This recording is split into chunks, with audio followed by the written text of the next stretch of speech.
Welcome back to NTV News First Edition. Icebergs are majestic, mysterious, and constantly changing, and have captivated people for centuries. From their towering beauty to their vital role in climate science, these frozen giants hold secrets beneath the waves, and every year, hundreds of people flock here to catch a glimpse of these colossal ice formations. Dr. Janine Hubbard joins me now to tell us why tourists and locals are so fascinated by these icebergs. Thank you so much for coming in. So why? Well, it's fascinating. So it pulls on a couple of universal trends as human beings. We seek out things that are rare or unusual. We seek out novelty. So especially here on the Avalon, it's been a number of years since we've had a crop of icebergs come along. And certainly, it varies from year to year. But we are in a unique position here in the province.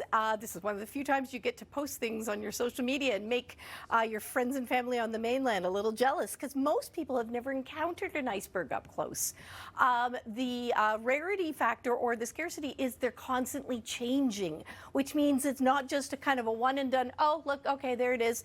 I had one ground at the bottom of my street one year, and it was fascinating. Every single night at sunset, the neighbors came out to take a look and take more pictures and see how it had changed during the day.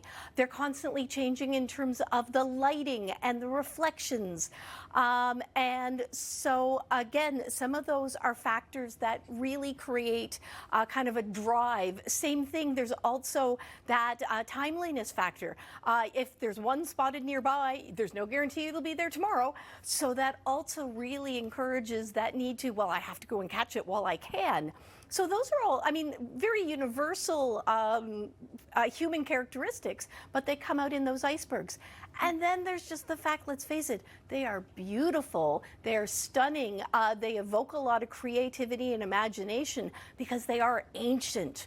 To me, in some ways, it's almost like, seeing like the remains of the dinosaurs or things like that, where you just look and go, wow, what was happening when this was originally created? And it can really, be very humbling in terms of a reminder that nature can sometimes be very awe-inspiring and kind of remind us of our place. Absolutely. And you mentioned, I guess, the history of these. Could people's fascination also be tied to climate change worries? Oh, no question. And that's always that kind of bittersweet. It's kind of like going and seeing animals at the zoo. While it's nice to be able to see them up close, sometimes you're aware that the reason you're able to see them there is because that's how they're being protected. Same thing with our icebergs. There is that bittersweet, oh, how much of this is just kind of a normal thing that has happened for thousands of years versus what are the impacts on climate change that we're seeing. So it's certainly something to be mindful of. And icebergs, of course, aren't just nature's works of art. Do they also symbolize anything that may have negative connotations? Are there people who, I guess, have less positive reactions to icebergs? Well, certainly. I mean, there's certainly history of, we have the Titanic. We have people where if you're involved in the boating or shipping industry at all, they can be a major nuisance. But also they're, in some areas, looking at that whole idea, well, it's only the small surface that's showing and the rest is hidden underneath. And some people may interpret that in different ways. I also look at it that some people have a real fascination with danger, and they are extremely dangerous. There's no question. So that can draw people in, and it can also push people away. I've seen them roll, which is one of the most fascinating and terrifying things. We've seen them, split off. I was on a boat where we were in a good distance, but boy, did we boot it out of there because it was starting to collapse into the ocean.